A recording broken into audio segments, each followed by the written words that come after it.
Hello, I'm Dr. Bill Spady, and I'm delighted that you've expressed an interest in leadership, and especially what we're calling fifth dimensional leadership. Leadership that comes from embracing who you really are in your deepest sense and igniting that same passion and expression in other people. The background for this course is two books. This first one, which is called Total Leaders, I put together with my colleague Charles Schwann way back in 1997. And what we did at that point was survey all of the literature and all of the research we could get our hands on about leadership. What we discovered is that there were 5 major schools of thought about what is the fundamental essence and grounding of leadership. We put that all together in this small volume. It sold tens of thousands, especially to educators. And we thought, well, we'd sort of died and gone to heaven because, this was the last word and the best statement we could make about what constituted the real essence and the application of leadership. The essence of that book, and what I want to emphasize, is that leaders lead change. They exist to inspire others to make change. They create purpose for the change, ownership for the change, a clear picture of what the change is about, or else the change doesn't happen. So what we did in this book is identify these 5 major types of leadership that seem to exist all over, everywhere in the business world and elsewhere, and the conditions for successful change that these different models of leadership evoked and assured. Well, along came an organization called the American Association of School Administrators, and they asked us to do a sequel. Here we are, Total Leaders 2.0, and what really shifted here is the subtitle, Leading in the Age of Empowerment.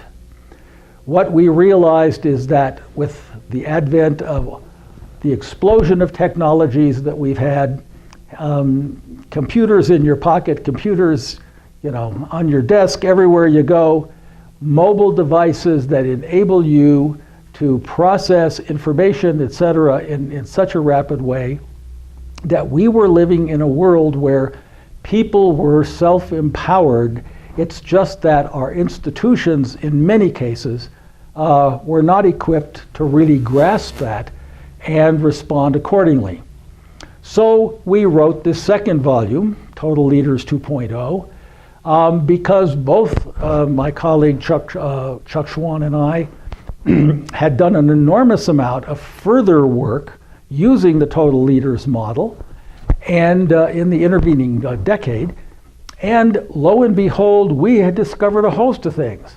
That what it took to be a total leader was the same as, essentially in its essence, what it took to be a total professional. And oh my gosh, there were certain core values underlying leadership, professionalism, and living a totally fulfilling life that we then embraced and described in this book. Guess what? Not far enough. What I had been working on for some time is the notion that the total leader was the expression of a certain paradigm of thinking about leadership, but not fully that.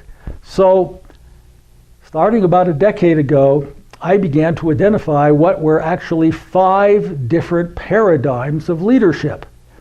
And those paradigms of leadership sort of correspond to some extent, but don't really to the total leader model. So what I intend to do in this course, if you join me, is to lay out what are those 5 fundamentally different ways, those different constructs, those different realities of thinking about leadership, and how we can move from a sort of isolated, personalized dominance definition of leadership on the one hand, all the way over to what I'm calling leadership from an attunement and actualization base.